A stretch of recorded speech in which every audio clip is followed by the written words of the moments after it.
السلام علیکم۔ سانحہ کربلا کے بعد عمر بن سعد نے اپنے لشکر میں سے قتل ہونے والوں کو 11 محرم کو دفن کیا۔ سید زادوں اور اصحاب کے 72 جثے مبارک بے گور و کفن چھوڑ کر اور اہل بیت کو قیدی بنا کر کوفہ کی طرف دربار ابن زیاد کی طرف بڑھنے لگا۔ نواسۂ رسول صلی اللہ علیہ وسلم اہل بیت اور اصحاب کے سر مبارک نیزوں پر ہیں۔ امام طبری روایت کرتے ہیں کہ ابن سعد نے خولی کے ہاتھ امام عالی مقام کا سر اقدس ابن زیاد کے دربار بھیجا۔ خولی جب کوفہ پہنچا تو رات کا وقت تھا، اس لیے وہ سر مبارک کو اپنے گھر لے گیا اور ایک برتن میں ڈھانپ دیا۔ سر مبارک کو دیکھ کر اس کی بیوی نوار سخت ناراض ہوئی کہ یہ تم نے کیا ظلم کر دیا۔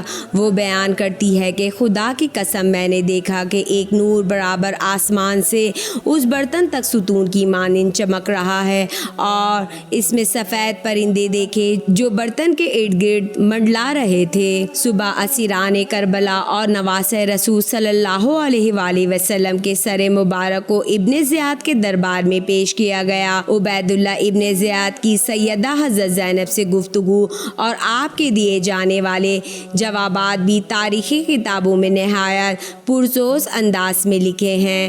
حضرت زینب اور عبید اللہ کی باہمی گفتگو دربار میں موجود حاضرین پر نہایت اثر انداز ہوئی۔ کوفے میں ہونے والے دلخراش واقعات میں سے ایک واقعہ یہ ہے کہ عبید اللہ کے پاس جب سید الشہداء حضرت امام حسین رضی اللہ تعالی عنہ کا سر پیش ہوا تو اس نے اپنے ہاتھ میں موجود چھڑی کے ساتھ آپ کے ہونٹوں اور دانتوں کی بے حرمتی کی تو دربار میں موجود صحابی رسول خدا صلی اللہ علیہ وسلم زید بن ارقم رضی اللہ تعالی عنہ یہ گستاخی دیکھ کر رونے لگے اور کہنے لگے اس چھڑی کو ان ہونٹوں سے اٹھا لو۔ خدا کی قسم میں کئی مرتبہ ان ہونٹوں پر رسول اکرم صلی اللہ علیہ وسلم کو بوسہ لیتے ہوئے دیکھا۔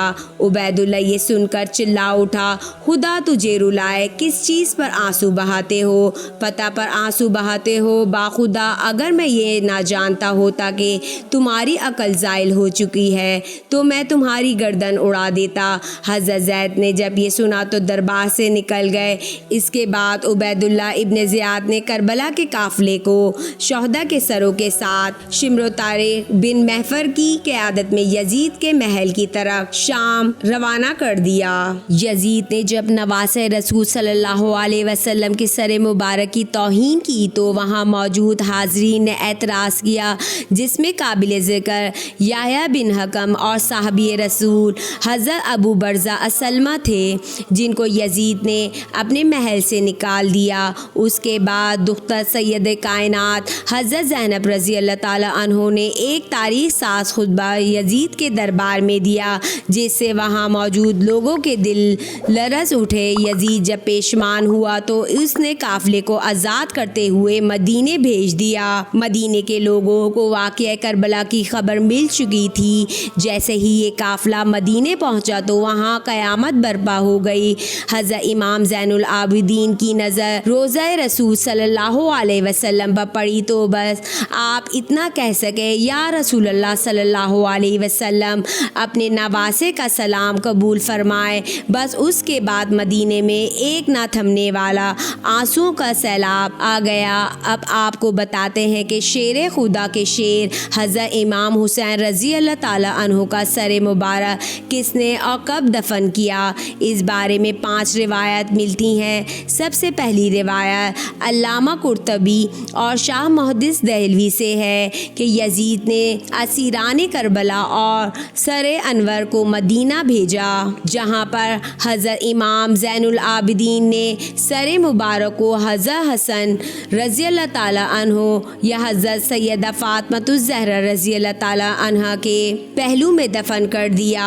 دوسری روایت میں ابو ریحان البیرونی کہتے ہیں کہ اسیران کربلا نے 40 روز کے بعد کربلا واپس آ کے سر مبارک کو جسد مبارک کے ساتھ ملا کر دفن کیا۔ تیسری روایت یہ ہے کہ یزید کے حکم پر سر امام حسین رضی اللہ تعالیٰ عنہ کو ہر شہر میں لے جایا گیا۔ اسکلان پہنچا تو وہاں کے امیر نے اسے دفن کر دیا۔ چوتھی روایت یہ ہے کہ اسکلان میں جب فرنگیوں کی حکومت قائم ہوئی تو 548 ہجری میں میں طلائع بن زریق نائب مصر نے اسکلان سے سر انور کو لیا اور مصر لے گیا، وہاں اس نے مشد حسینی بنوا دیا۔ اس کے متعلق علامہ ابن حجر حتیمی مکی روایت فرماتے ہیں کہ سلیمان عبد الملک نے حضور اکرم صلی اللہ علیہ وسلم کو خواب میں دیکھا کہ آپ اس کے ساتھ ملاطفت فرما رہے ہیں اور اس کو بشارت دے رہے ہیں۔ صبح اس نے امام حسن بصری رضی اللہ تعالی عنہ سے اس کی تعبیر پوچھی۔ انہوں نے فرمایا شاید تو نے حضرت محمد صلی اللہ علیہ وسلم کی آل کے ساتھ کوئی بھلائی کی ہے۔ جی ہاں، مجھے ایک بات یاد ہے، میں نے نواسۂ رسول حضرت حسین رضی اللہ تعالی عنہ کے سر مبارک کو خزانہ یزید میں دیکھا تو میں نے ان کو 5 کپڑوں کا کفن پہنایا اور میں نے اپنے ساتھیوں کے ساتھ ان پر نماز جنازہ پڑھی اور انہیں قبر میں دفن کیا۔ تو حسن بصری رضی اللہ تعالی عنہ نے اس سے فرمایا کہ یہی وجہ ہے کہ رسول اکرم صلی اللہ علیہ وسلم نے تجھ سے اظہار رضامندی فرمایا ہے، یعنی یہی تیرا کام حضور اکرم صلی اللہ علیہ وسلم کی رضامندی کا سبب ہوا ہے۔ سلیمان بن عبد الملک کے بعد اس کے جانشین عمر بن عبد العزیز نے سر مبارک کو نکالا اور کربلا جا کر خود جسد مبارک کے ساتھ دفن کر دیا۔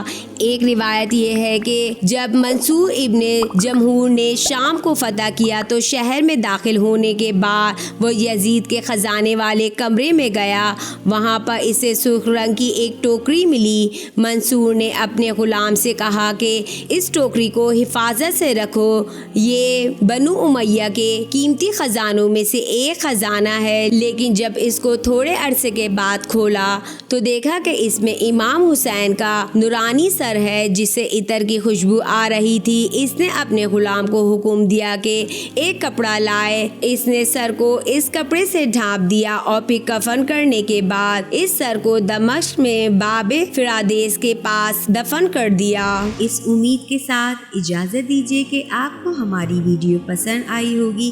ملتے ہیں بہت جلد ایک نئی تاریخی تحقیقی معلوماتی ویڈیو کے ساتھ۔ دیکھتے رہیے وائس آف مقدس۔ جاتے جاتے بس اتنا کہوں گی، خوش رہیے اور دوسروں کو بھی خوش رکھیے۔ رب رکھا، خدا پامان، خدا حافظ، فی امان اللہ۔